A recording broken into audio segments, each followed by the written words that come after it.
लोकसभा चुनाव में बीजेपी को टक्कर देने के लिए कांग्रेस ने नीतीश कुमार को विपक्षी दलों को मजबूत करने का जिम्मा दिया है और नीतीश कुमार उसी संदेश को लेकर अब दिल्ली में अरविंद केजरीवाल के पास पहुंचे।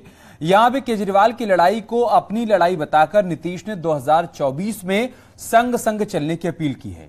तो लखनऊ से भी इसके समर्थन में अखिलेश यादव ने बीजेपी के खिलाफ विरोध का झंडा बुलंद कर दिया है और अप्रत्यक्ष रूप से विपक्षी एकता का संदेश भी दे दिया है। रिपोर्ट देखिए।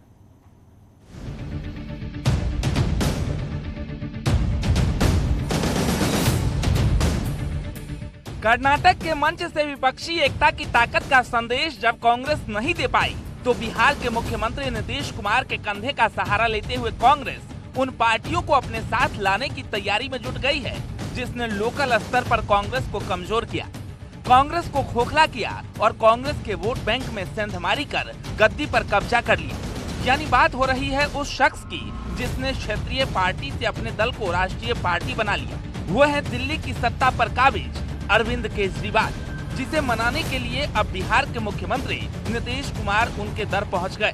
अभी वो पूरे देश के अंदर विपक्ष को एकत्रित करने में जुड़े हुए हैं। मैंने उनसे निवेदन किया कि अगर सारा विपक्ष इकट्ठा हो जाता है, नॉन बीजेपी सारी पार्टियां इकट्ठी हो जाती हैं, तो एक तरह से राज्यसभा के अंदर अगर ये इसको बिल के रूप में लेके आते हैं तो इसको बिल के रूप में हराया जा सकता है राज्यसभा के अंदर।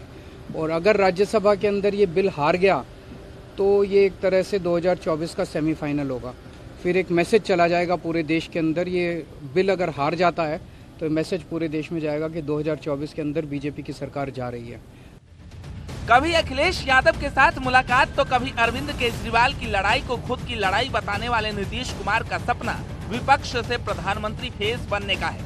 इसके लिए वो कांग्रेस और तमाम दलों के बीच ब्रिज का काम कर रहे हैं, जिससे 2024 के रण में बीजेपी के खिलाफ दम दिखाया जा सके।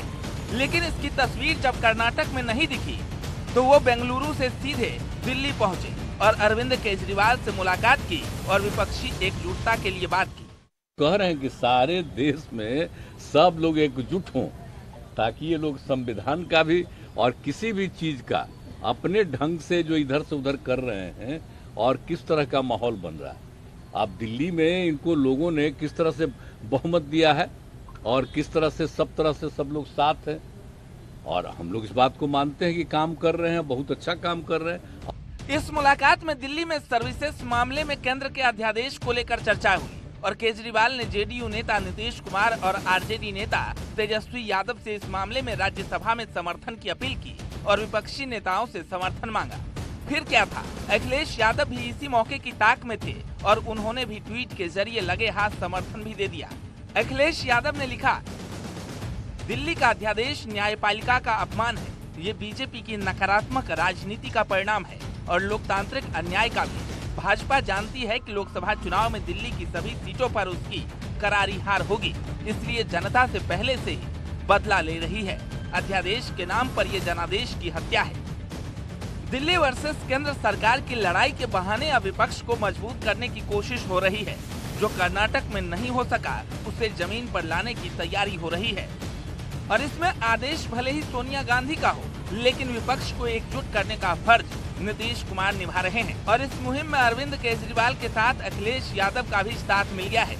हालांकि मायावती इससे अलग कांग्रेस पर हमलावर हैं। उन्होंने कर्नाटक में कांग्रेस के शपथ ग्रहण पर ट्वीट में लिखा, कांग्रेस ने कर्नाटक में सीएम पद के लिए दलित समाज की उठी दावेदारी को पूरी तरह से अनदेखी करने के बाद अब किसी भी दलित और मुस्लिम को डिप्टी सीएम नहीं बनाना, ये इनकी जातिवादी मानसिकता को दर्शाता है। यानी भले ही अखिलेश यादव कांग्रेस से अप्रत्यक्ष रूप से ही सही साथ साथ दिख रहे हों, लेकिन मायावती का स्टैंड बिल्कुल क्लियर है।